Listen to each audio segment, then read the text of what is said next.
Before we proceed, I'd like to briefly turn over the meeting to two outstanding students from Riverside High School who will receive the President's Award tonight. Please welcome to dais Mia Lagunas and Daniela Lopez.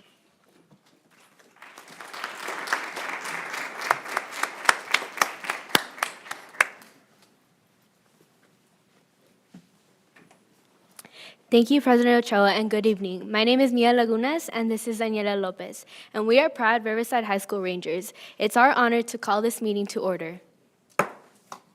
Thank you.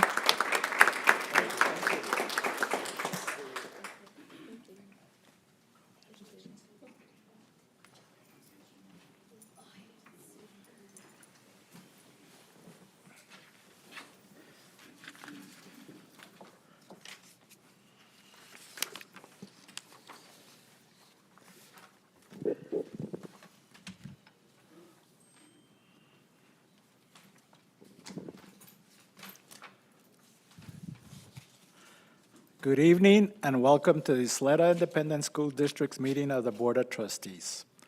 The meeting of the Board of Trustees is a meeting of the board that the public is allowed to attend. As provided, Ysleta ISD Policy BED, we invite members of the public to make comments during the citizens' input portion at the start of the meeting. According to the instructions provided with the electronic posting notice, at our meeting, legally, the board may listen but may not enter into discussion on matters in citizens' input. We remind everyone that this is a board meeting often attended by students and ask that we all conduct ourselves in a manner that best represents the values and traditions of the Ysleta Independent School District. This meeting of the Board of Trustees is called to order at 6:04 p.m. We have a quorum with Shane Haggerty, Sotero Ramirez, Charlie Bustillos, Mike Rosales, Catherine Lucero, Connie Woodruff, and myself, Cruz Ochoa. Trustee Lucero, introduce our junior ROTC. It has become a tradition to honor our nation at each of our board meetings by presenting the colors, reciting the pledges of allegiance, and then posting the colors. The colors tonight are being presented by the Junior ROTC Color Guard from Del Valle High School. The Color Guard commander is Cadet Second Lieutenant Brandon Zamaripa. The Color Guard members are Cadet First Lieutenant Lucia Gallegos, Cadet Second Lieutenant Kane Reyes, Cadet Commander Sergeant Major Judith Chavez. The pledge leader is Lieutenant Colonel Angel Vasquez. Will you please stand for the presentation of the colors, the reciting of the Pledge of Allegiance, the Texas Pledge of Allegiance, and a moment of silence. Please remain standing until the cadets have departed. Thank you.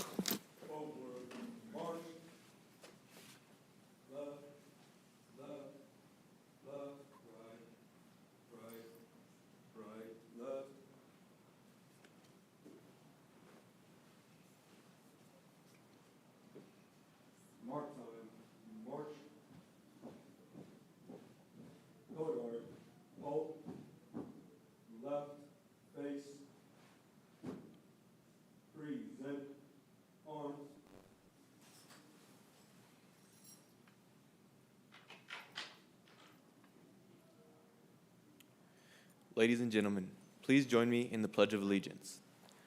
I pledge allegiance to the flag of the United States of America and to the republic for which it stands, one nation, under God, indivisible, with liberty and justice for all. And now, please join me in the pledge to the Texas flag. Honor the Texas flag. I pledge allegiance to thee, Texas, one state, under God, one and indivisible. Please join me in a moment of silence.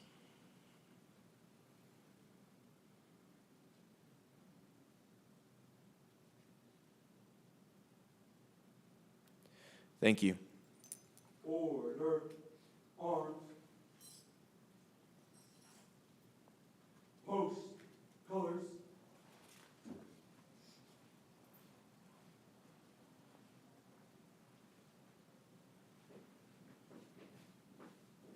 Color guard, halt.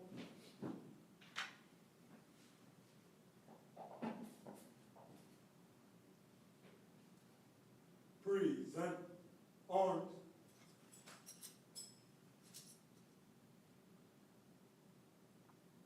Order, arms. Color guard, reform.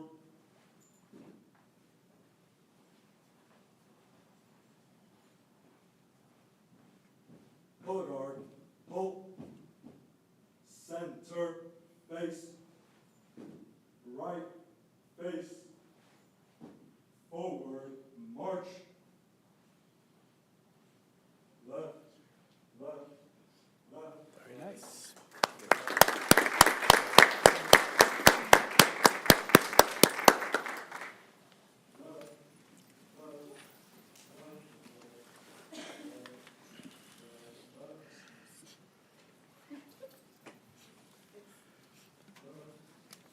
Thank you. Dr. De La Torre, do we have recognitions and introductions this evening? Good evening, President Ochoa, members of the board, and esteemed guests. Yes, we do. I invite our Chief Human Capital Management Officer, Mrs. Bobby Russell Garcia, to introduce our recognitions this evening. Good evening, Mr. President, members of the board, Superintendent Dr. De La Torre. We have two recognitions for you this evening. At this time, we ask all trustees to please come to the front of the dais for the presentation. Audience members, please remain seated until the recognition is complete. Thank you.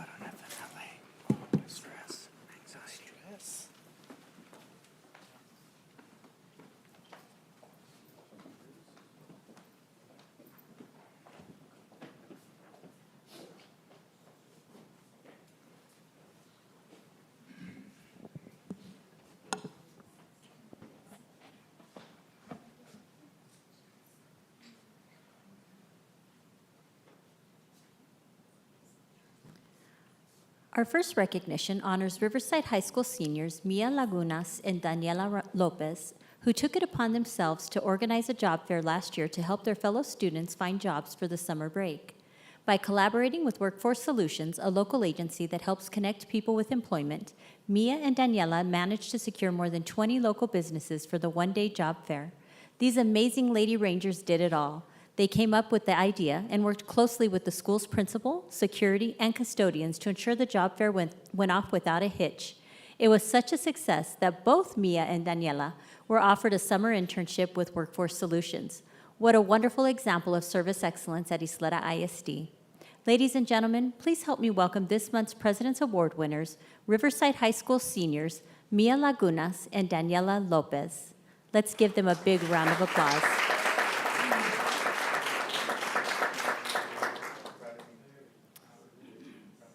Mia and Daniela are accompanied by Principal Maribel Guillen.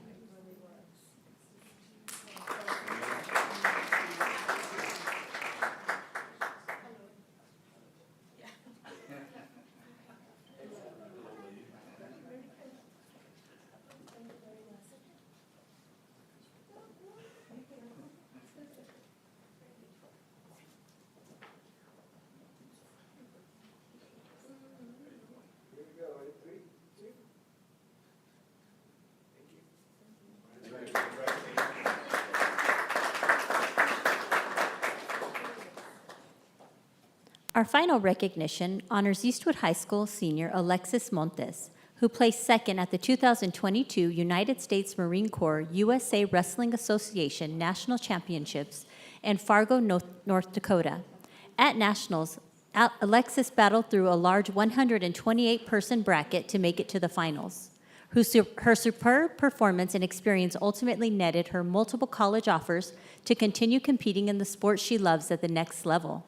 Ladies and gentlemen, please help me welcome one of the top female wrestlers in the city, state, and nation, Eastwood High School senior Alexis Montes.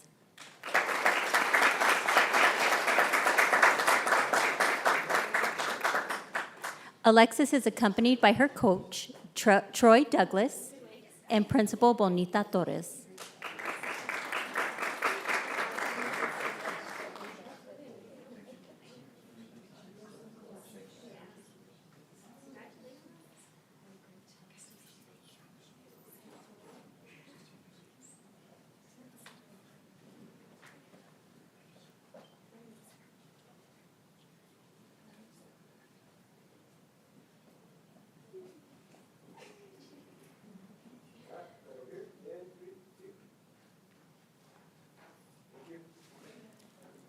Let's hear it again for Alexis.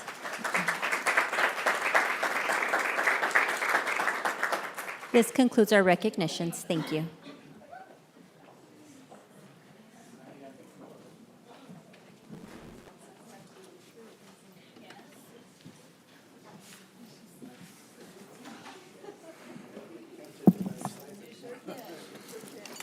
Thank you.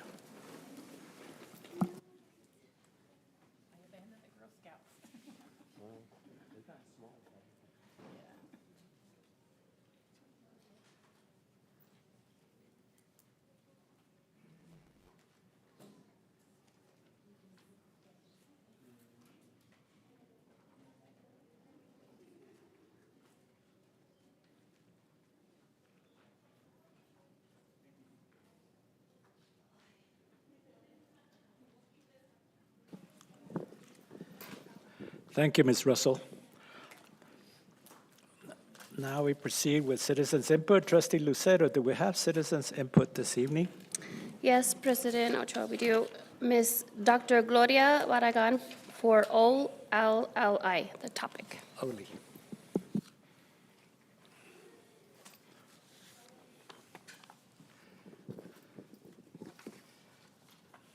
Good evening, everyone. It's so nice to be here. I love this room. I spent many years with this district, and I just can't help it. It feels really good to be here. On behalf of UTEP's Osher Lifelong Learning Institute, their Executive Director, Lynn Provenzano, and the Advisory Board, I'd like to share a little bit of information about our institute with you this evening. OLI provides learning opportunities to enhance the enjoyment, meaning, and direction of senior citizens over the age of 50. This is a school for citizens over the age of 50. For example, we've got photography, cooking, guitar, history, health and wellness. These are just a few of the many classes that OLI offers. My role on the board is to extend the availability of classes to underserved populations rather than have OLI's members travel all the way to UTEP, which is what is happening now, and that's where most of our classes are held at this time. This evening, I'm inviting the Ysleta Independent School District to enter into a collaboration with OLI by allowing us to hold some of our classes in just a few of Ysleta's campuses. You have a catalog before you, looks like this. For a lot more information about our institute. And our semesters begin in January and September and June. So we follow the traditional UTEP calendar. So we look forward to hearing from you soon. Thank you. Thank you, Dr. Barragan.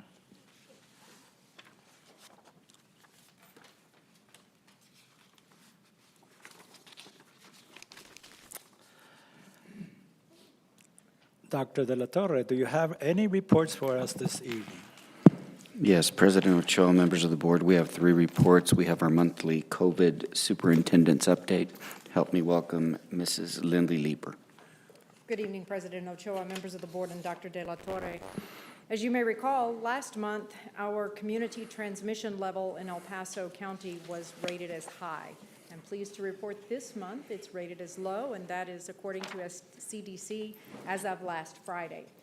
In terms of how many new cases per 100,000, you can see that on September 8th of 2022, we had less than 100 cases per 100,000. So if we have a population of 700,000, we might have had around 350 to 450 new cases last week. With regard to hospitalizations, it's the same ratio per 100,000, and we were well under probably 140, 150, somewhere in there, maybe even less. And then the percentage of hospitalizations is around 5%, well below the 15% threshold that Governor Abbott had previously set through TEA as a marker for concern. I also want to bring to your attention that flu season is almost here. We will be offering a free drive-through clinic for flu shots on Saturday from 9 a.m. to 2 p.m. here at Central Office. We've held these several years in a row in collaboration with the city, and they've been very successful. They invited us to participate again. You can see at the bottom of this brochure there are additional locations if tomorrow or Saturday doesn't work for the public. So there's one on the 15th, 16th, and the 20th. With that, I can take any questions. Those flu shots, is that just for, I mean, is that for everyone, or is that? Everyone, for the Everyone? entire community. Oh, okay. And it'll be here at this facility Yes, sir. at this Saturday, okay? Yes, sir. One other thing is that on these COVID shots, and I myself also am a little confused. There's so many things going on out there. Can somebody just put out, if you had shot 1, shot 2, how does that all work now as far as COVID, and where are some locations that we can get that? Yes, I'll work with Ms. Belmontes, the Director of Student Health Services, because she stays in close contact with the Public Health Department. Yes. And we'll get information from them, and we'll put out a mail admin and then some other information for the community and the school district's employees and you as well. Well, thank you very much. You're welcome. Questions? Well, thank you. Thank you.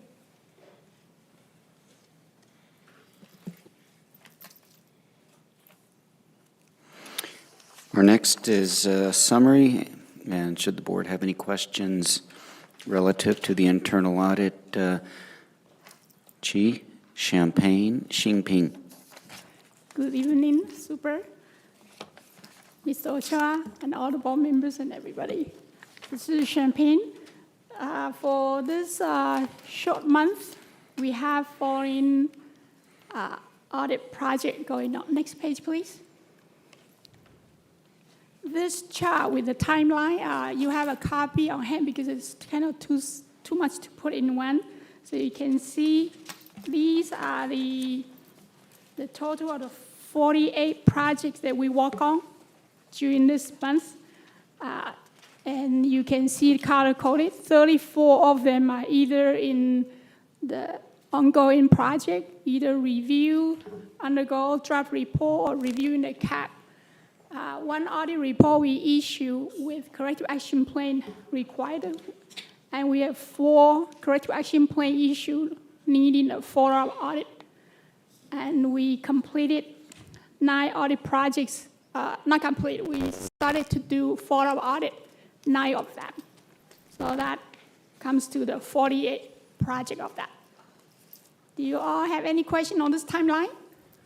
Project with a timeline? I think I spoke to you before on the audits that were conducted in 2021. I can see that you are doing some, according to your chart here, and it's conducting follow-up work. So you have, you pretty much initially started all those, just the follow-up, right? Yes, those were the 20 projects we finished in December of 2021, and we needed to do the follow-up audit. And sometimes it depends on what kind of finding that is, that we like to make sure the school or the department has enough time to let the transaction happen. Then we can come back to take a look to see whether the process and the execution were following the process that they say they would do in corrective action plan. If it's too short, it kind of like going, but it doesn't see that effect. That's why some of those you see, it's taking a longer time to do. Not taking longer, I mean, we waited a little bit longer to do it. One thing that I would appreciate it, and I think like in, just for example, 2021-19 project for Bel Air High School on 7/22/21, you are at the conducting follow-up work. Would it be possible, like, I know that not in the particular cells here, but besides Bel Air High School, if you would put in parentheses when the cap was issued? Yes, the cap issue in the column of cap issue date. Oh, okay. 1, 2, 3, I 4, see the it now. fourth column. Okay, there you go. 10/19/2021. Okay. So it's almost been a year since the cap was issued. Almost. Not yet. Almost, I said. So, okay. Okay, thank you. I oversaw it. I didn't see that, so I was my fault. But thank you. Yeah, you did provide that. I think this chart right here really gives us a good feeling, or no, good information of what you've been conducting from the week, from the 8:15 to 9:05. So I appreciate this. I think it's easier to read and understand, plus your other additional information that you have on all of these audits. I think we can follow them a lot easier. Okay. Okay, next page, please. So next page is a summary of what I just listed on the spreadsheet. Next page, please. This is the individual report with the title and the report issue date, and also whether it's a corrective action plan needed or it's already, next page, please, or it's a corrective action plan report we issue with follow-up that we anticipate to do. Next page, please. In this page, it shows you we have this many projects. Some of those we started, but because of other projects we need to do. So these were kind of, some are active, some are not active, but it's ongoing for 2022 calendar year we try to accomplish. Next page, please. And this is the final slides that we do need everyone's support, everybody's cooperation, and it guarantees the district's success. Any question? No questions. Thank you. I think it was very informative, and thank you for your presentation. Okay, thank you. And finally, President Ochoa and members of the board, I'd invite Mr. Anthony Safi to present and answer questions on the conversation surrounding redistricting of single-member trustee election districts as a result of the 2020 census. Thank you, Dr. Del Torre. Mr. Ochoa, board members, Anthony Safi. I've asked Dr. Medellin to join me up here. During the presentation, we're going to be switching between a PowerPoint that I prepared and some internet laptop materials, maps specifically, that Dr. Medellin will be handling on the laptop. So hopefully we won't get too mixed up in terms of switching back and forth, but that is the plan for tonight on tonight's presentation.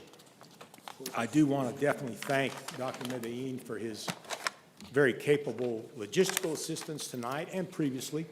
Also, I'd like to recognize Susan Austin, Monica Mathewson, Ms. Olmos and her staff, Ms. Chavez, TIS staff, the gentlemen behind the scenes for all their logistical support in putting today's presentation together so that we could present it to you. I pulled up would you go to map 0, please, on the laptop and show the full district, Dr. Medellin? Yeah. There we have the Ysleta School District currently. It is an unusual configuration. Ysleta is one of the few school districts in Texas that has a discontiguous portion. It's not all one contiguous whole. And there are a few other districts in Texas like that. I don't know that there are any where the distance between the different parts of the district are as great as they are in Ysleta. And in the past, particularly, that has presented a challenge when it comes to redistricting. If you would, Dr. Medellin, now focus in on the southern part of the district and specifically the northeast part of the southern part, Precinct 100. Okay, Precinct 100 is currently part of single-member District 3, Mr. Haggerty, represented by Mr. Haggerty. And Precinct 100 will play a kind of a critical role in this, and we'll be discussing it some more. There are over 5,000 people that reside in Precinct 100, and the redistribution of that population is going to be key to the redistricting process. So we will be discussing it some more. I did want to point it out. That is the area, Pebble Hills Elementary School's in that area. It's bounded on the north by Montana Avenue and the school district boundary, on the east by George Dieter and the school district boundary, on the south by Edgemere, and on the west by East Glen. Let's switch back to the PowerPoint, please. Here we are. The requirement to redistrict is triggered by the Texas Education Code, which does require a redistricting after every 10-year census when the population of the most populous single-member district exceeds the population of the least populous by more than 10%. And we've had some pretty significant changes in the population patterns of the district over the last 10 years. Single-member District 3, as of the 2020 census, had 33,784 people living within it. That is more than 7,000 more than it had after the 2010 redistricting. Single-member District 3 is now the smallest population district. I'm sorry, single-member District 1 is now the smallest population district at 23,853. That is more than 3,000 people less than resided in single-member District 1 after the 2010 redistricting. And you can see, if you subtract 7,000 from 33,784 and add 3,000 to 23,853, you can see that they were both in the 26,000, 27,000 range in after the 2010 redistricting, but their populations have gone rather dramatically in opposite directions. So what is the difference? The difference is that single-member District 3 population is now 41.6% greater than single-member District 1 population. So that indicates you definitely need to redistrict.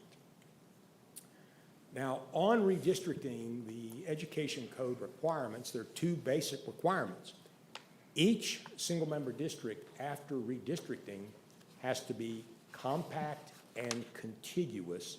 Each single-member district has to be one whole, as compact as feasible. And each single-member district needs to be as nearly as practicable, not possible, as practicable, of equal population, and that equates to the largest cannot exceed the smallest by more than 10%. So that's the same threshold figure that would trigger the need for redistricting. And by the way, I do want to urge the trustees, at any point, please feel free to ask a question. Please don't feel like you need to wait till the end of the presentation. I'll be pleased to take questions whenever you have them as we go through.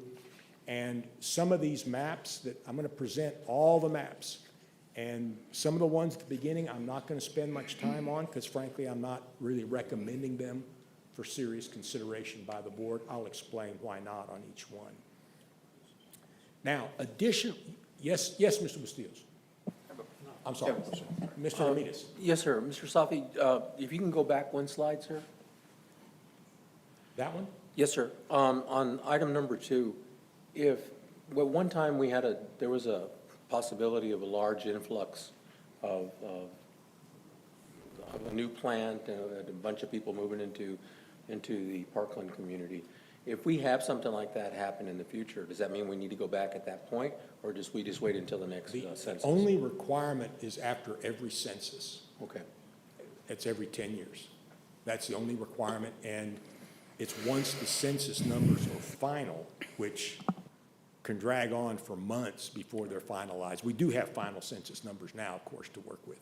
Okay. But it's only, the requirement is only triggered by the every 10-year decennial census. Okay. Thank you, sir. Yes, sir. Now, the board, in its actions that were taken in the spring, also set out additional criteria for redistricting, in addition to the no more than 10% variance in the compact and contiguous. One of those was preservation of precinct boundary lines. If you talk to the elections department, which we have, they will really urge any district to try to keep split precincts to an absolute minimum.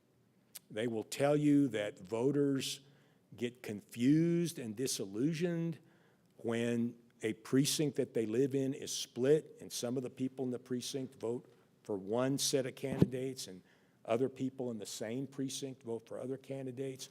And they believe that it even results in lower voter turnout. And so I do think that's an important factor to keep in mind, and it was certainly a factor that we kept in mind. Next, preservation of communities of interest, and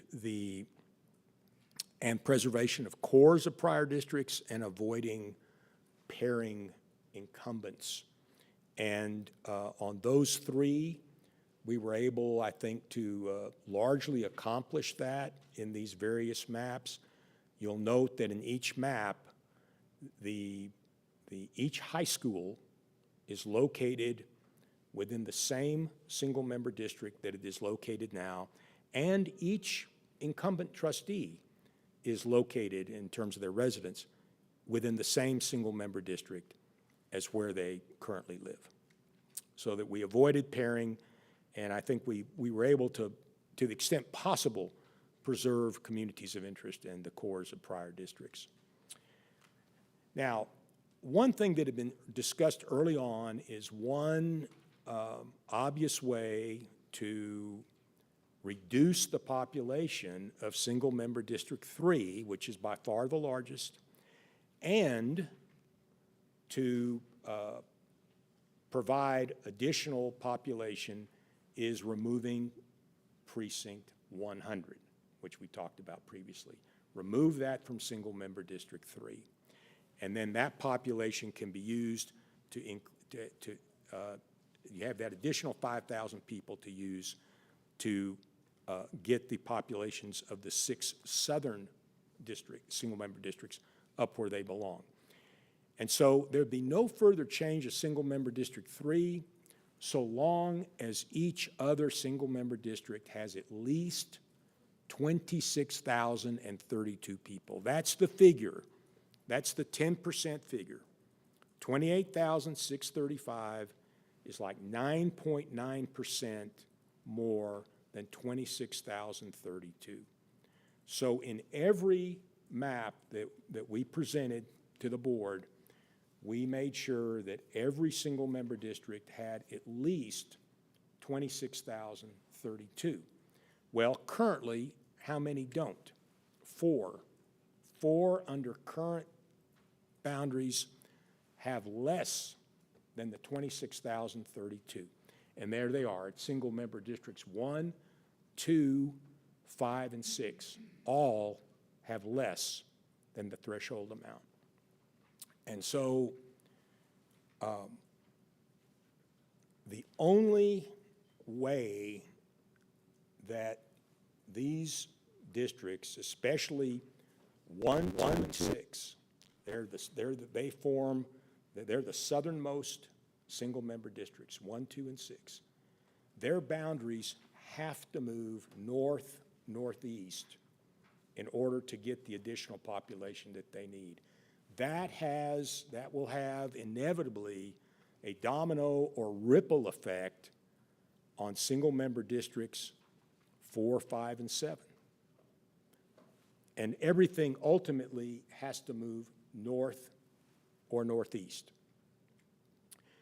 Now, let's go back to the laptop now, please, and pull up map number 1 and show the entire district.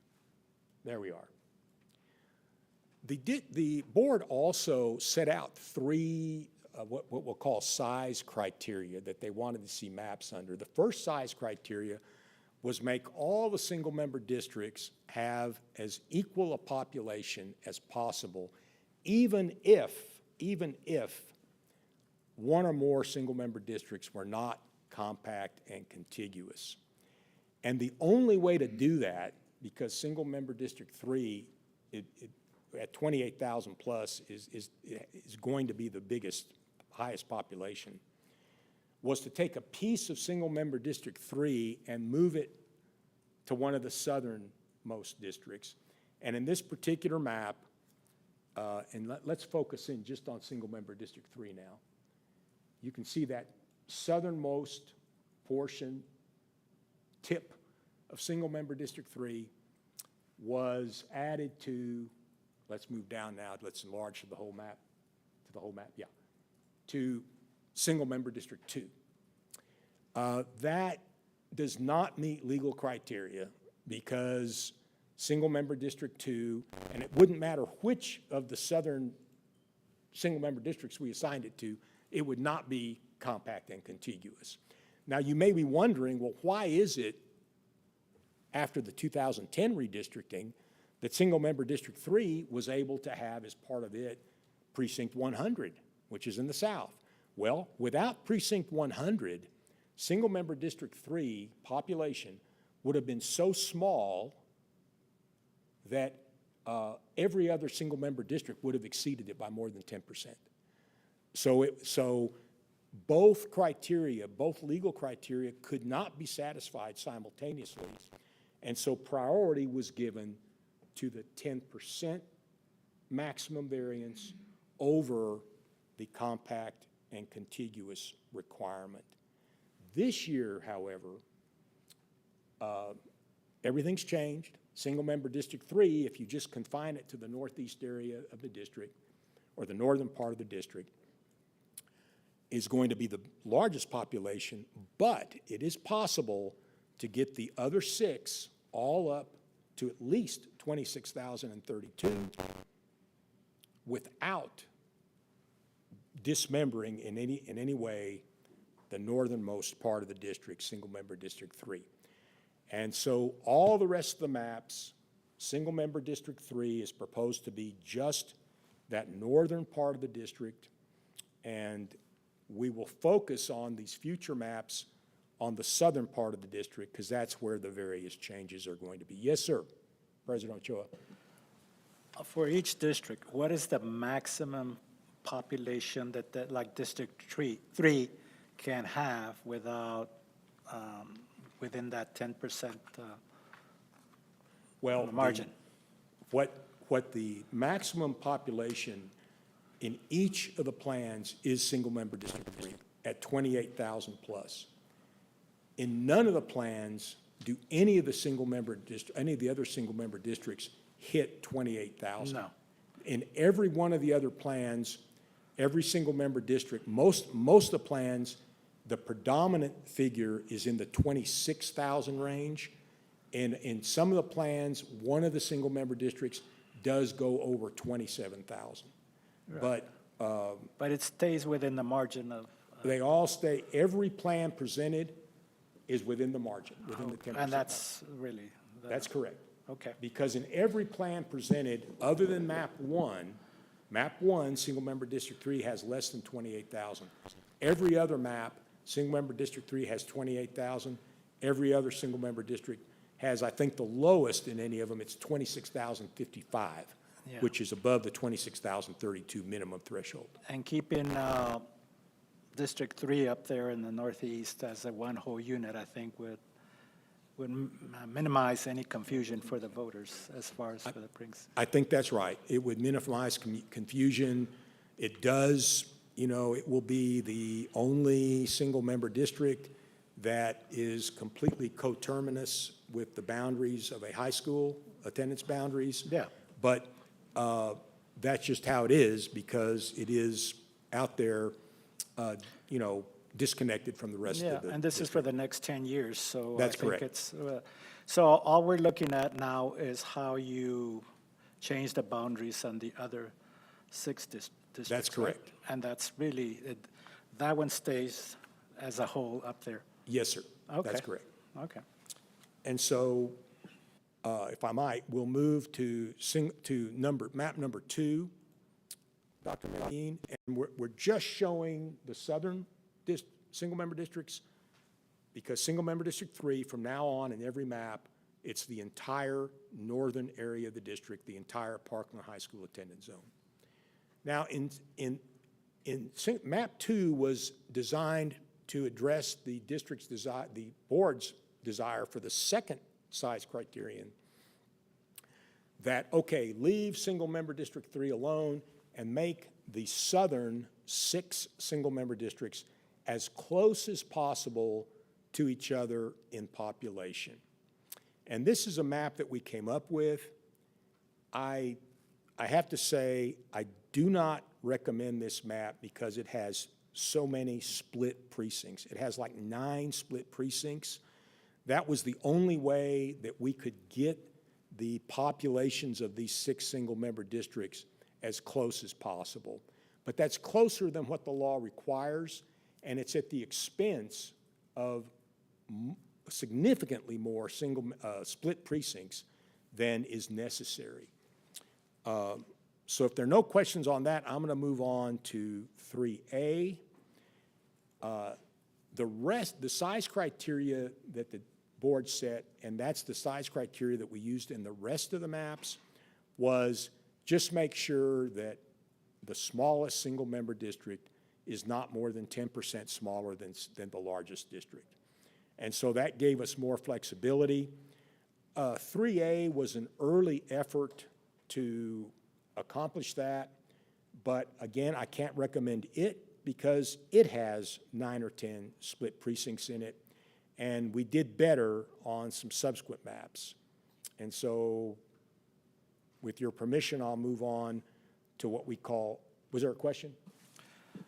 Yes, on this one, just looking at District 4, District Del Valle, what is that district?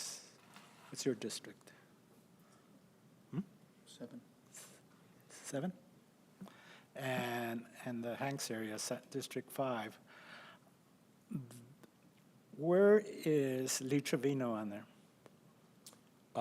We can expand that, and I mean, I'm I going would to be able ask- to recognize it a little bit better than, I'm going to ask Dr. Medellin to expand the map to where it will show streets. oh, there it is. I see it now. Okay. You see it on your Yeah. screens? Okay. Yeah, that portion that is from Traywood to Montwood, there and the top block right there, that was Eastwood's That's right. voting precinct before. Right. Okay. So, okay. So And that as- doesn't change their precinct, or that doesn't split their precinct? I think it does split that precinct. Like I said, this map has about 10 split precincts in it.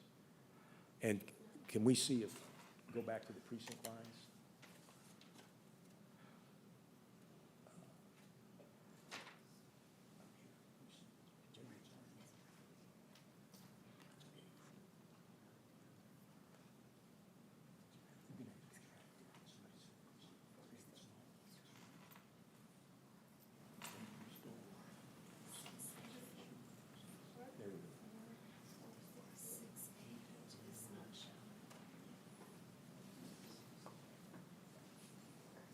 I don't, this one here, that one is split. Right. That believe- was part of Eastwood, Yes, sir. I believe that one is split, yes, sir. It's original. Yeah. Yeah. I believe that's precinct 22, 103. Is that 103 at the end there? Okay. So does that split it, right? Yes, sir. Okay. All right, This is map 3A. this is 3A. Okay. I'm going to, for now, skip 3B, we'll come to it later, and go to 3C, if Dr. Medellin can pull that one up for us on the laptop. And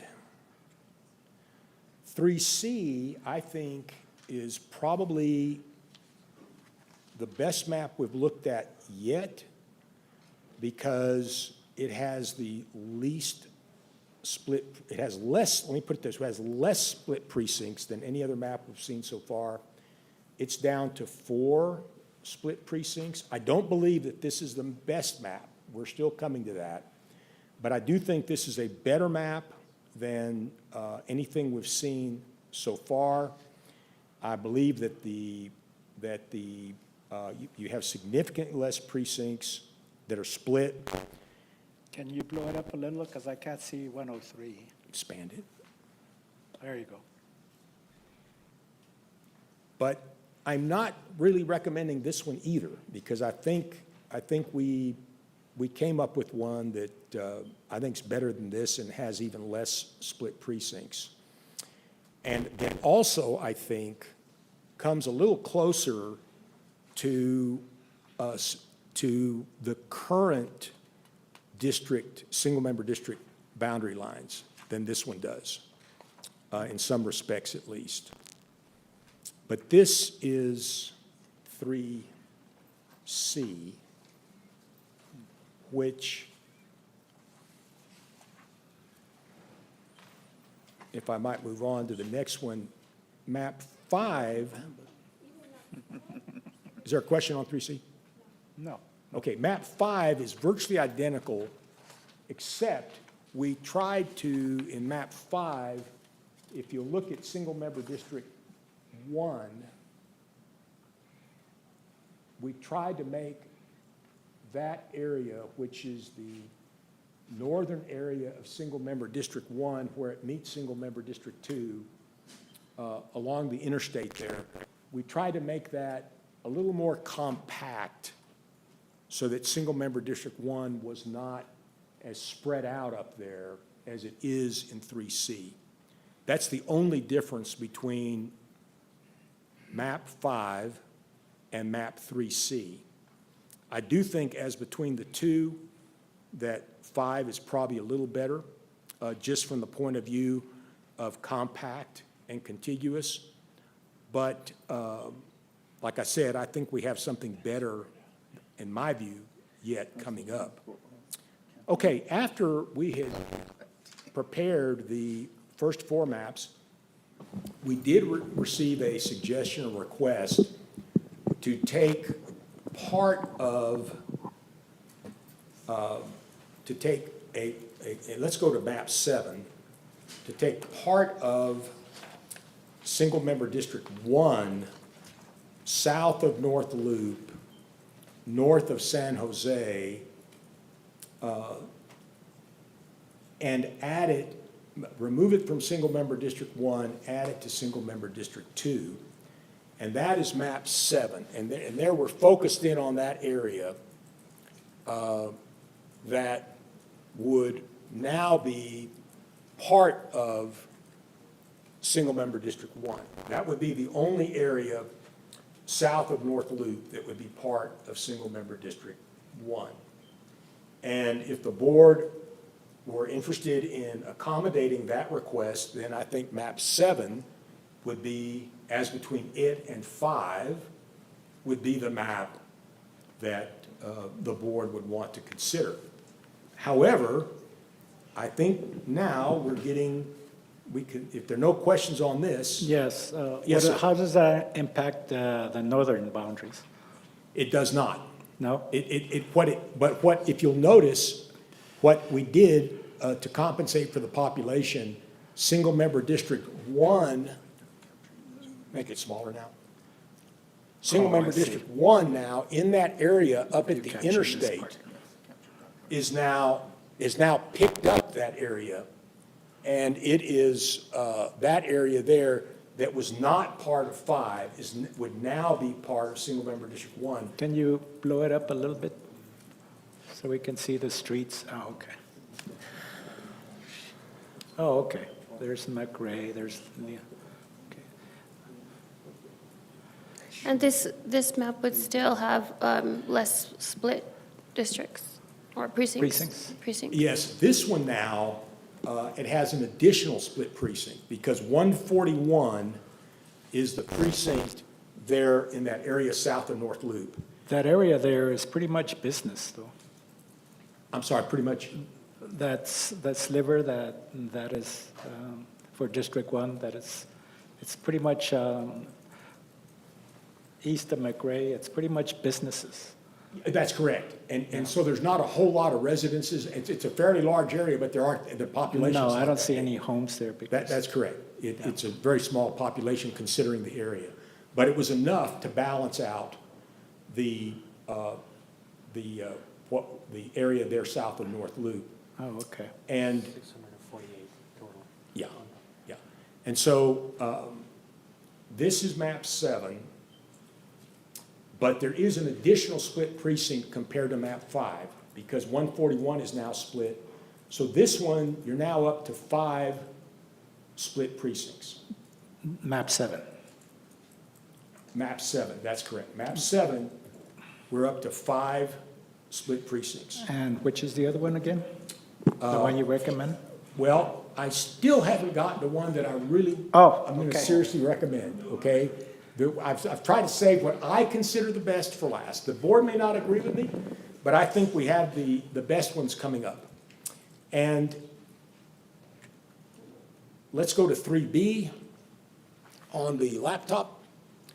3B was of the initial 5 that we came up with, I think 3B was the best. In 3B, you only have 3 split precincts.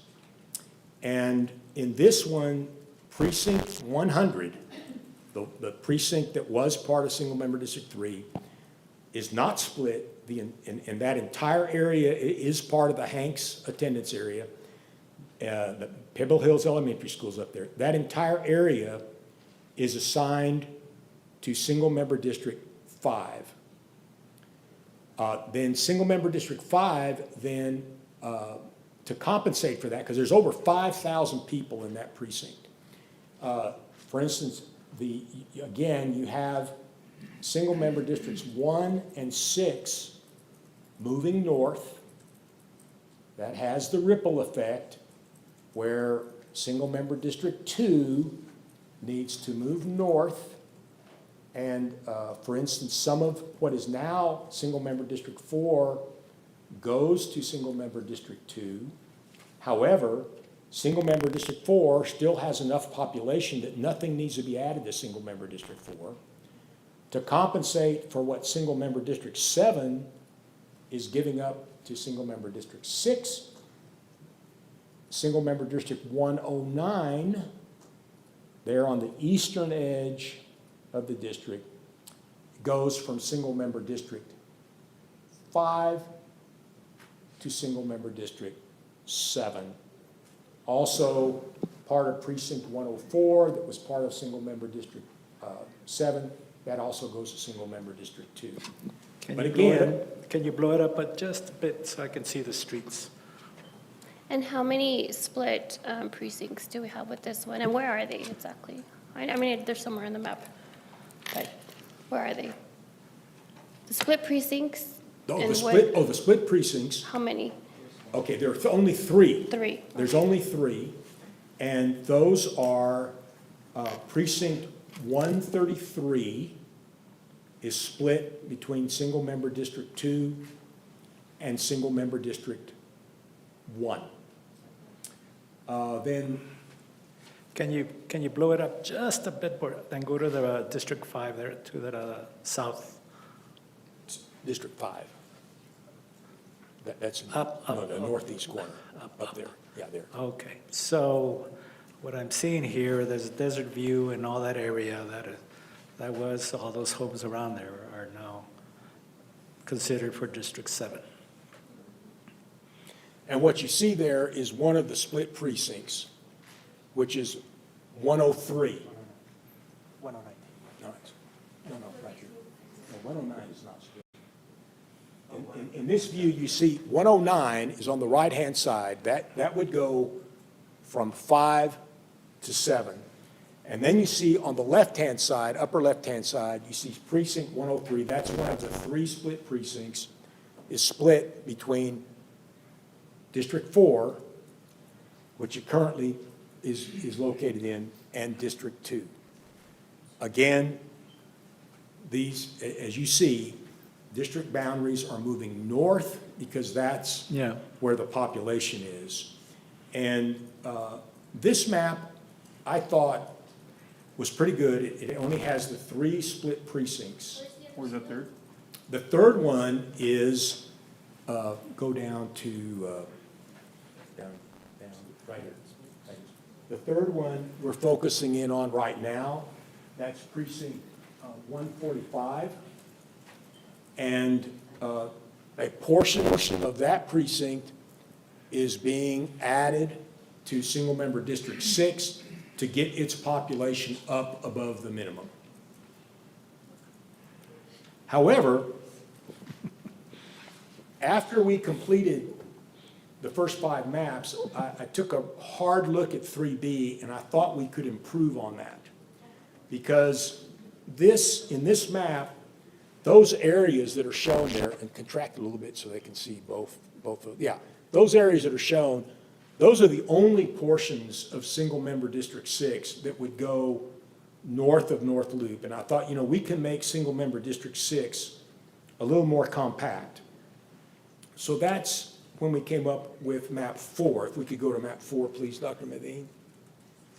And you'll see in map 4, go ahead and zoom in on, okay, yeah, and back, yeah, there you go. What we did is we took an additional area south of North Loop in precinct 153 and moved that from single-member District 7 to 6. And I think we end up with a smoother line separating 6 and 7, and we get 6 up to the population that it needs. And there are no other changes between 4 and 6. That's the only change between 4 and 6. We still have just 3 split precincts. At this time, it'll be 153 that's split? Can you put your mic on? I'm sorry, I'm having a hard time hearing you. This time it'll be 153 that's split, or it'll be entirely in District 6? Well, 153 is the one that is with current. We're looking at map 4, yeah. In map 4, 153 is the precinct that is between 6 and 7 that is split. Precinct, that's the only split precinct that would be part of single-member District 6. And it's the only split precinct that would be part of single-member District 7. And that would still leave us at 3 split precincts with map number 4? That's one of the 3 total split precincts. That's correct. And so what we have in map 4 now, I think it's a slightly improved version over 3B. Again, you only have 3 split precincts. I think that I think it meets all the criteria. I think it's the lowest number of split precincts that I could come up with, that we could come up with. I think map 4 is worthy of serious consideration by the board.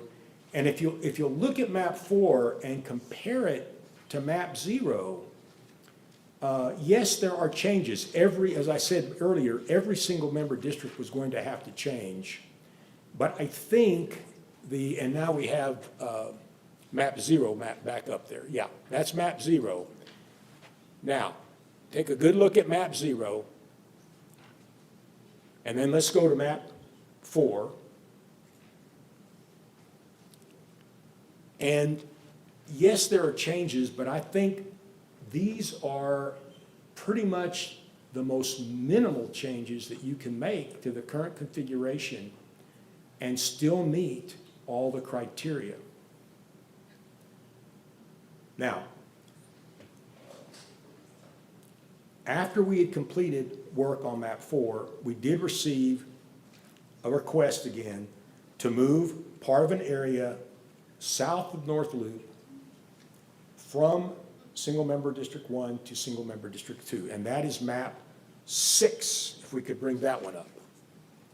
Okay, here is map 6, and the only change, well, actually there are 2 changes on map 6 compared to map 4, and they both affect the boundary between 1 and 2. First of all, we have this area south of North Loop, which is most of the area between south of North Loop, east of San Jose Road, west of Yarborough, moving from 1 to 2. To compensate for that, and I move up, yeah. To compensate for that, and to keep the number of split precincts at 3, because now 141 is split. We moved all of precinct 133, which is in the upper left-hand corner of the screen. We moved all of it. Now, all of that, instead of just part of it, is in single-member District 1. And so that one was split, 133 was split in map 4. It's no longer split. 141 is now split in map 6. It was not split in map 4. And so if the board wanted to consider the request to take some, contract it, make it smaller, yeah.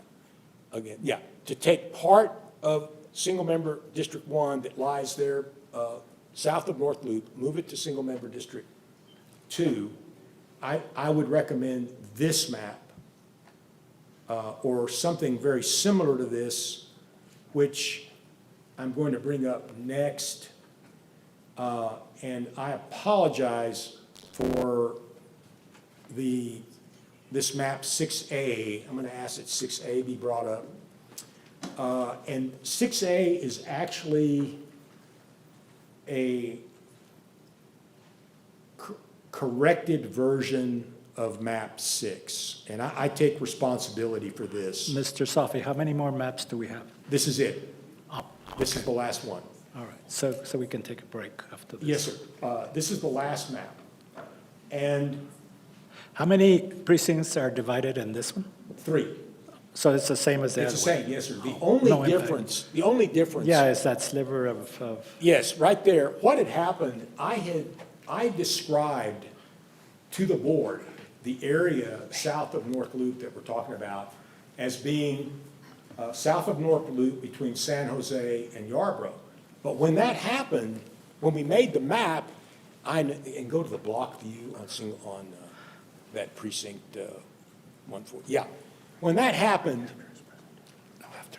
I take responsibility for this.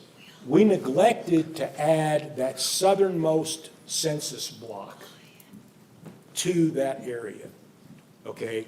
There's 17 people in there, in that area, there's 17. But I think it makes the most sense, if the board is inclined to do that area at all, to include that census block. It's 17 people. It would put 17 more people in single-member District 2, 17 less in single-member District 1. 1 would still have a larger population than 2 overall. There's still only 3 split precincts. And I think with that addition to that census block, then it truly is the area south of North Loop, west of San Jose, east of San Jose, west of Yarborough. And that's now fits the description that I provided to the board. This is the final map that I was going to present. I have a few more things to say, but this is a good stopping point. Can we stop here? Yes, sir. Just one question. These maps are the ones that are going, whatever we vote on, those maps are the ones that are going to be used to come here in next election for the school board, right? That's correct. And what we need to do is, once the board settles on a map, whether it's one of these or whether the board wants us to work on it some more and bring it back in October, we can do that. Well, I like clearly defined lines.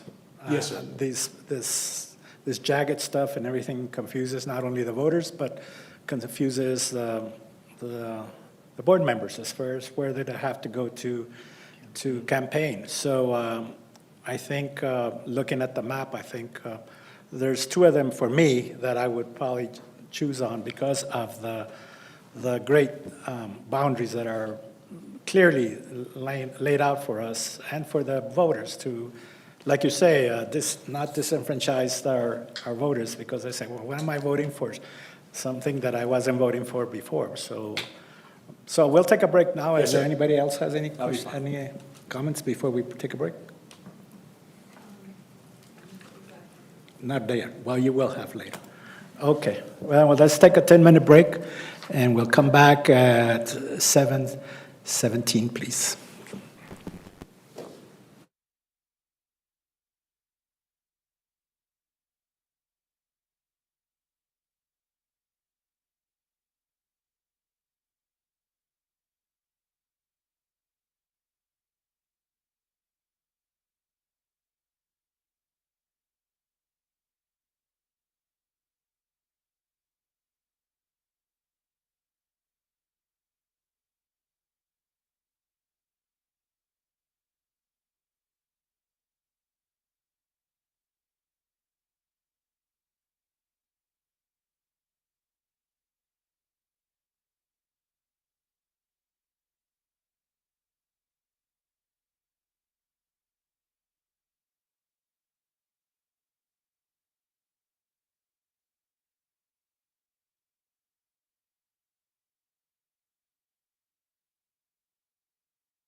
Okay, Mr. Safi, we're ready for you.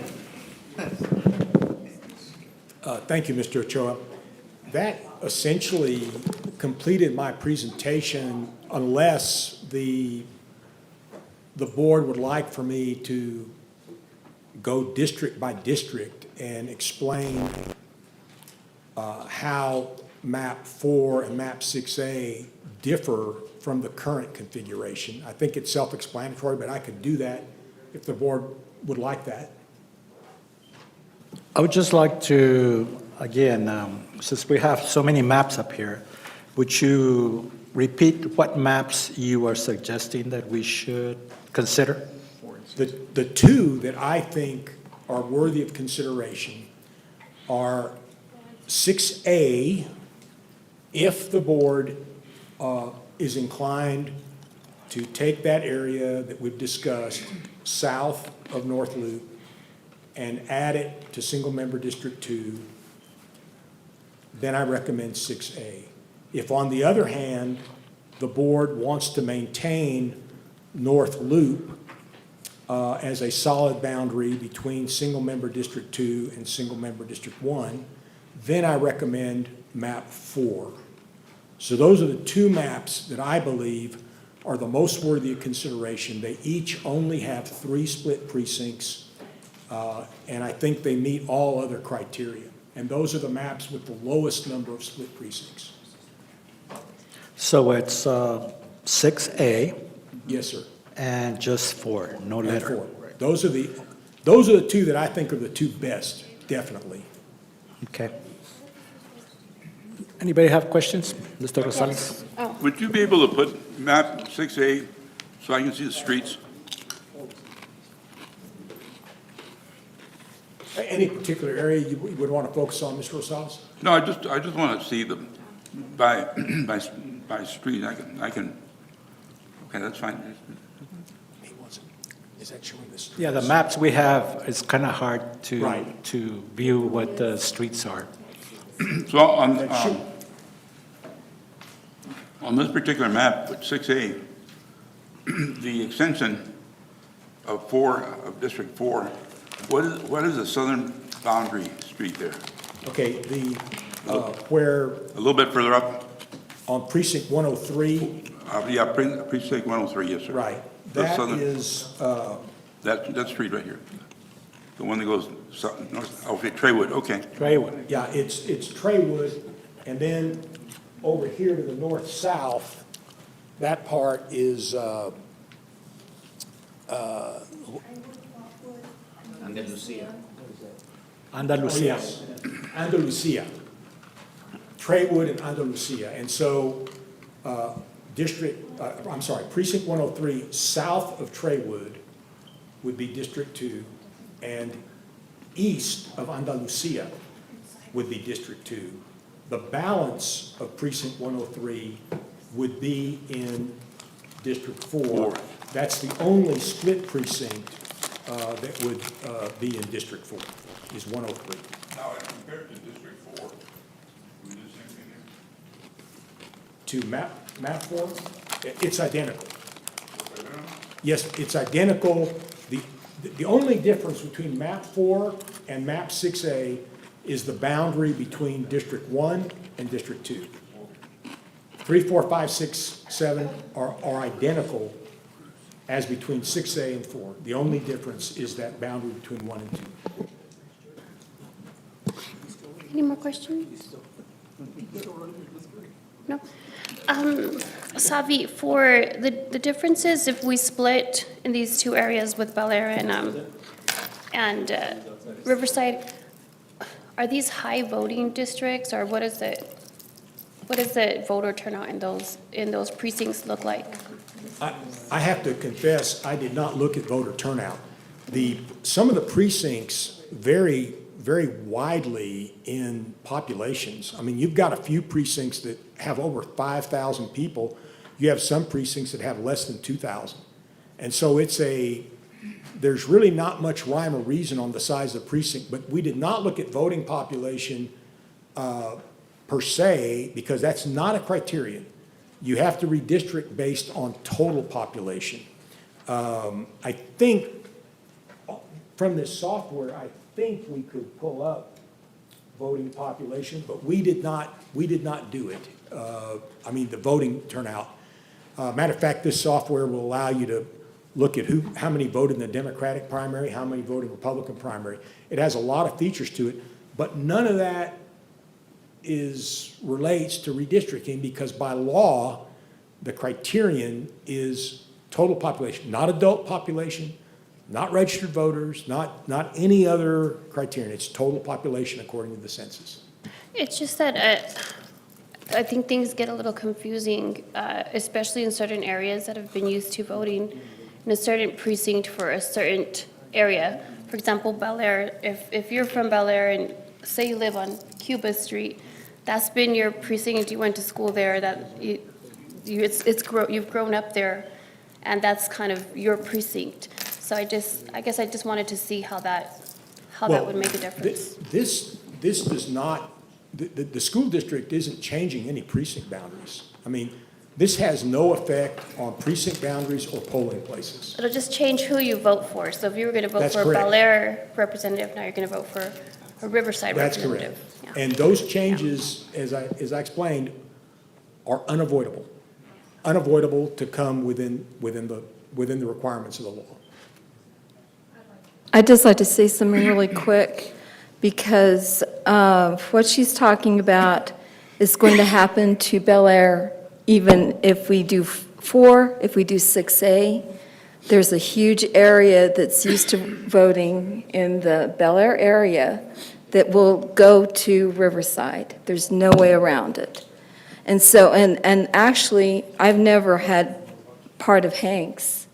I mean, so there's a bunch of Hanks people that are going to be a little confused when they're voting for a District 2, Rep 2. So in my opinion, it's going to happen anyway, no matter what we choose. And then I also wanted to say, of course, because we've all realized at this point that I'm the one that requested that change. And I have spoken with Mr. Bustillos, and he's in agreement that would be fine with him too. But I prefer for this to be an agreement that happens as a whole board. So I'm not going to say, you must do this. I'm just asking you to consider it and vote for what you feel is the best. Well, I'm in agreement when you come campaign with me in that Bel Air area, because it's brutal. Yes, sir. Yes, sir. I will. Just I would like to just point something out, just to emphasize Contract 6A. When you look at these, District 1 and District 6 are both under the 26,000 lot. So it didn't make sense to take population from 6 and give it to 1, or 1 and give it to 6. That's why 1 had to grow into 2, and 6 had to grow into 7, which forced 6 up into part of 5, which forced 2 into part of 4 and part of 6, which pushed 5 up into precinct 100. And this is what I discussed at the beginning. Everything had to move north, and there was just no other way to do it other than to move boundaries northward and eastward.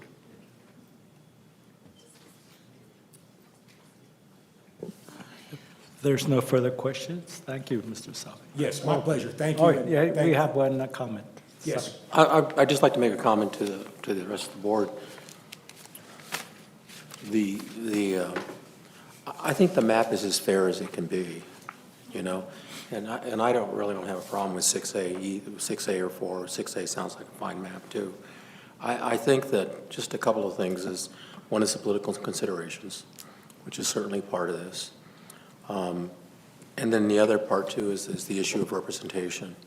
And Ms. Woodruff and I sat in a community meeting when the city was doing their redistricting. And one of the things that we had a huge discussion on well, I didn't, but when there was a huge discussion on, was ensuring that, or trying to find a way to get a city council district that reflected the Lower Valley only. And so the challenge, and that didn't happen, obviously, the challenge becomes, and at least with this board, I don't think that'll be a problem. I know for a fact it wouldn't be a problem, is that the challenge is for you and Ms. Woodruff is to be able to listen to those folks, because their needs are a little different than perhaps the needs of the districts you currently represent. And so I think that's the interesting part of that, you know, and Dr. De La Torre has shared that the district will be sending out flyers, keeping the community informed. You know, so maybe the next flyer that goes out has to be, hey, welcome, you know, Ms. Lucetto, welcome Ms. Woodruff, you know, to your community, and this is how you get a hold of them, or this is their email or whatever. And I think that that's one of those things that has to happen.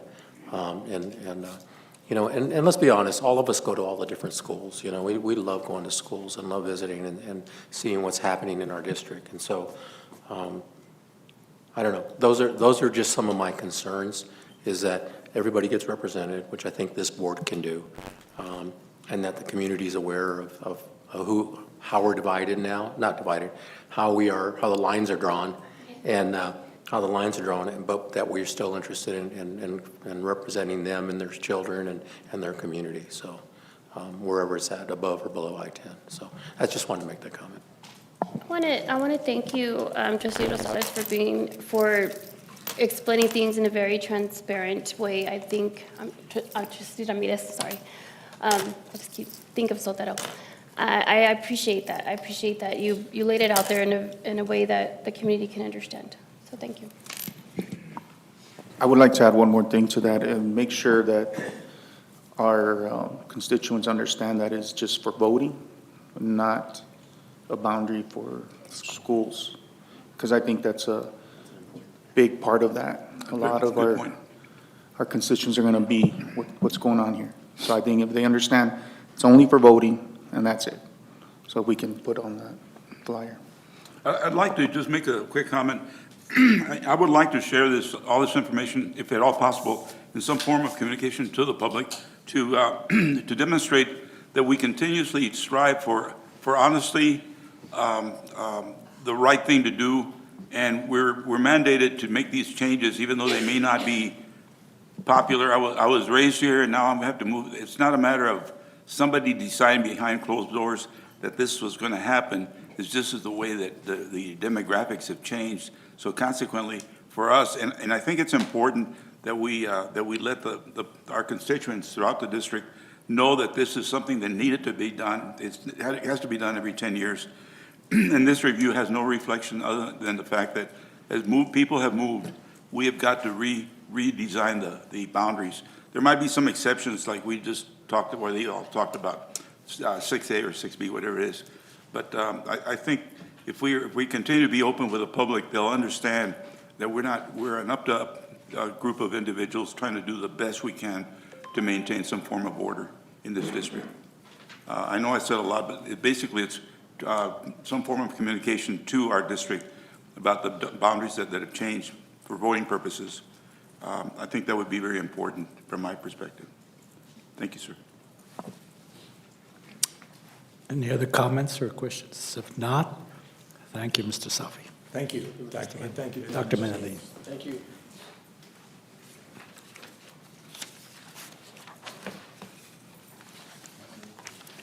Okay, at this time, we'll initiate our agenda review.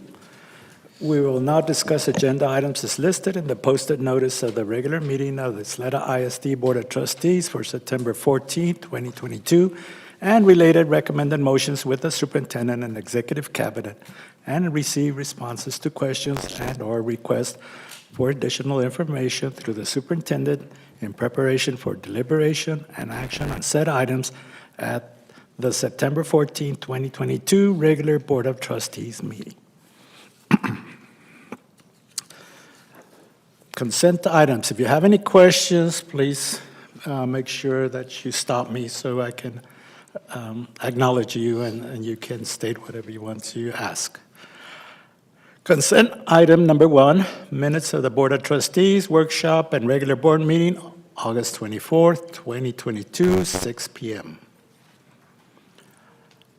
Number 2, monthly financial update for July 2022. Number 3, budget amendments requiring board approval. Number 4, 2022-2023 district and campus improvement plans. Number 5, staff development waiver application to the Texas Education Agency. Cruz? Yes, sir. I'm sorry. Can somebody just talk about that for a moment? I was looking into that and I'm just a little confused. So the staff development days are the days we provide teachers, the 10 days throughout the school year. So we provide 5 up front. That's the first week of July PD. Right. And that's that, usually 5 days. It includes the work day when the teachers come back and set up their classroom. And it includes the 4 early releases along with the holiday exchange days we do. So we ask for those staff development days to provide our teachers with time to plan, professional development, HE, all the different things that we do to support our teachers. Okay, so the 2,100 minutes, that's only like a day and a half or something like that, is that right? No, it's equivalent to almost 10 days of instruction. Does that make sense? Yes, because our teacher contracts are 187 days. No, I understand that, but does 2,100 minutes make sense Yes. for 10 days? I don't think so. But do those all come from instructional minutes? Yes, As they opposed do. to teacher contract minutes? I believe we just pay them by. So for teachers, they actually are paid over 188 days, but they only work 108, no, they're paid over 187 days, but work 186. And then the one additional day is split into fall, and then 1/2 day is split into the spring, so that takes up 8 hours. I don't know if that answers the question as far as. I guess my confusion is Okay. that when you look at a calculator or online, and you look at the 2,100 minutes, I think it comes out to whatever that is, so. I can get the exact calculation for you as how many instructional days. That's okay. If you're comfortable, that's what it reflects. I'm good with that. I just don't know how to do math. Okay, so I'm good with that too. Thank you. Thank you. I stand corrected. Mr. Haggerty says it's 4.3 days, so. He knows his math. It's 35 hours. There's no further comments or questions. Let's proceed to the policy items. Number 1, deletion of policy EMG, local, miscellaneous instructional policies, non-service animals. Questions? We will now review and reorganize the action items. Taken action item number 4 before action item number 2. Okay. Action item number 1, donations to Hanks High School for LB and Sons. Action item number 4, consideration and possible adoption of revised boundaries for single members as legally required following the 2020 census. Action item number 2, phase-in option for redistricting under Election Code 11.053. Action item number 3, ratification of Ysleta contract number 202-30023 with El Paso County Community College District. Action item number 5, change order to YISD contract number 202-10186 with EMJ Corporation for BP 1901B.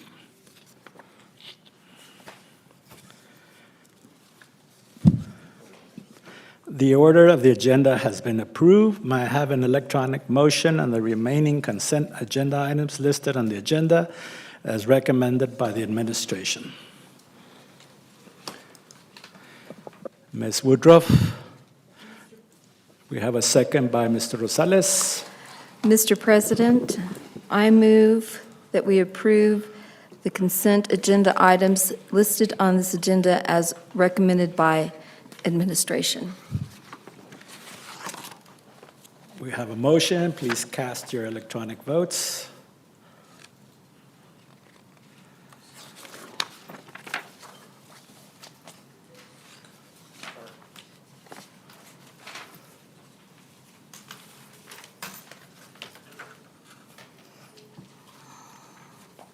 All votes have been cast. Results are 7 in favor, none opposed.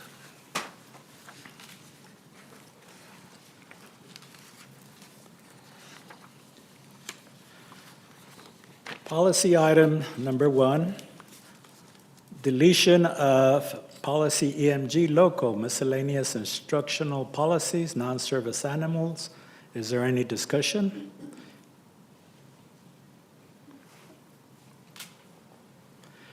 If no further discussion, may I have an electronic motion?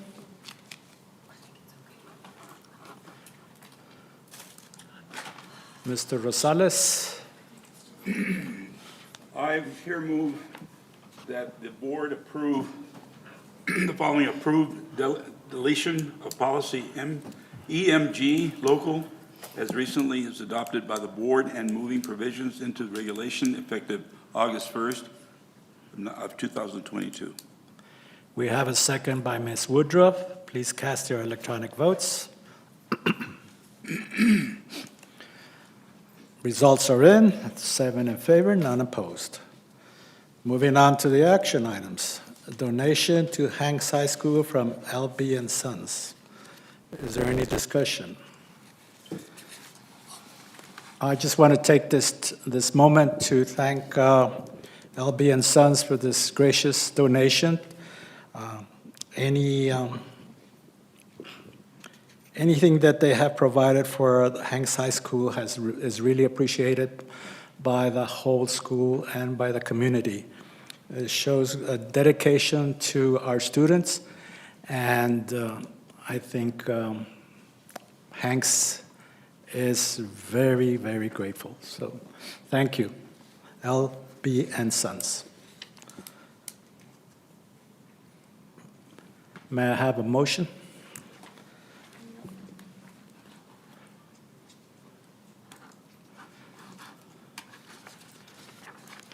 We have a motion by myself, Cruz A. Ochoa Jr. I move to accept an in-kind donation to benefit Hanks High School athletics from LB and Sons valued at $11,547.53.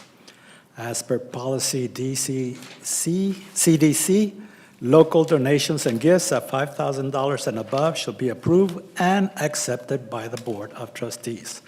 We have a second by Mr. Bustillos. Please cast your electronic votes. Results are in, 7 in favor, none opposed. Thank you. Action item number 4, consideration and possible adoption of revised boundaries for single members districts as legally required following the 2020 census. Is there any further discussion? I have one question. Yes, sir. Mr. Salfi, are we required to do any notification to the community or to those areas that are impacted by the drawing of the lines? We do. No, sir. It's not legally required. What is legally required is to work with the county elections administrator and the county clerk and provide them the information in a manner that is compatible with their software that they use so that they can implement it and get out the voter materials that are needed, the ballots and so forth. But there is no other than that, there's no legal requirement on the district itself to notify the public. Okay, thank you. It sounds like y'all want to do it, and that's a good idea, but it's not legally required. Okay. Thank you. Any further questions or comments? Okay, if no further discussion, may I have a motion? I'd like to make a motion, please. If it's okay with you. Oh, you already did it. We have a motion by Ms. Lucero. You already, Go ahead. you're already Go there. ahead. I'm good.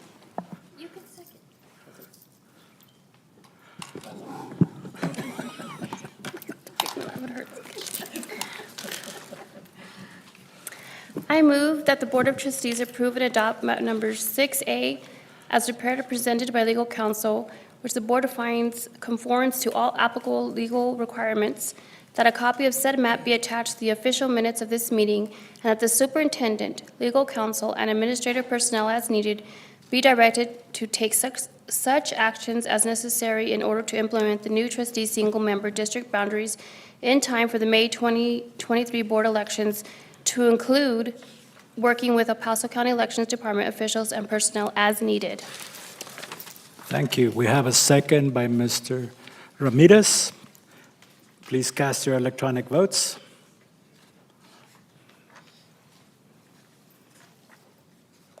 Results are in. 7 in favor, none opposed.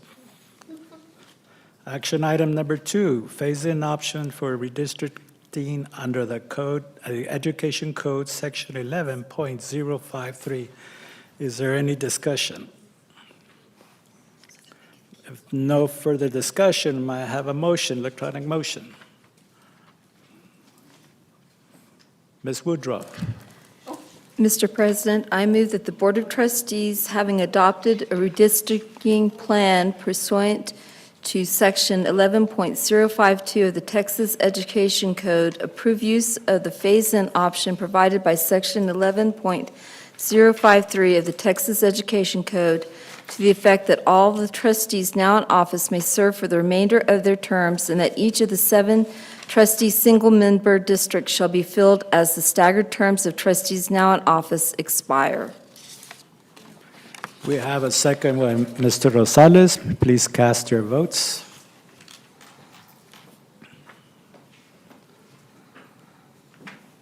All votes have been cast. 7 approved, none opposed.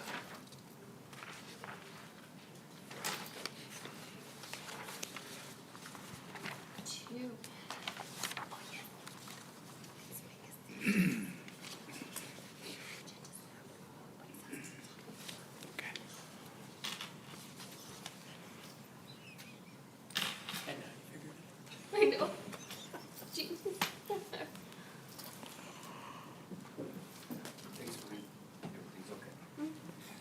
Okay. Action item number 3, ratification of YISD contract number 202300023 with the El Paso County Community College District. Is there any discussion? If no further discussion, may I have an electronic motion? Ms. Woodruff. Mr. President, I move to ratify YISD contract number 20230023, interlocal agreement with the El Paso Community College District to provide instruction for entry-level emergency medical technology EMT courses at Bel Air High School, and contingent upon final negotiations, in-house council review, and EPCC approval. Thank you. We have a second by Mr. Haggerty. Please cast your electronic votes. All votes have been posted. We have 6 in favor and 1 abstention. Mr. Ochoa, I'd just like to say the abstention is because I work for EPCC, and specifically I work for that program, and so I just felt it's probably the right thing to do. Well, thank you. We appreciate that. Okay. Action item number 5, change order to YISD contract number 202-10186 with EMJ Corporation for BP 1901. Is there any discussion? No further discussion. May I have an electronic motion? Mr. Rosales. I recommend approval of change order to YISD contract 20210186 with EMJ Corporation for BP 1901B Life Cycle East Point ES Elementary School, Eastwood Heights Elementary School, Edgemere Elementary School, Expressa Elementary School, to increase the contract by an amount up to $260,000 for additional work at Presa and to add each additional days to the subsequent completion as determined by the superintendent or designee, contingent upon in-house council review, approval of the contract change order, and Form 1295, certify the increased parties. Certified of interested parties. Didn't bring my glasses. Sorry. Okay, well, we appreciate that, Mr. Rosales. We have a second by Mr. Haggerty. Please cast your votes. All votes have been cast. Results are 7 in favor, none opposed. Yes, sir? I'd just like to make a comment. I saw the announcement in the news, and I've seen the posters that we're providing evening dinner service for our kids, and I just, that's important to me. It's important to all our communities, and I'm very proud of us doing that. So my hat's off for the leadership for putting that together. My hat's off to the folks that stick around, make a really long day longer, and make sure that our kids don't go hungry. Thank you, sir.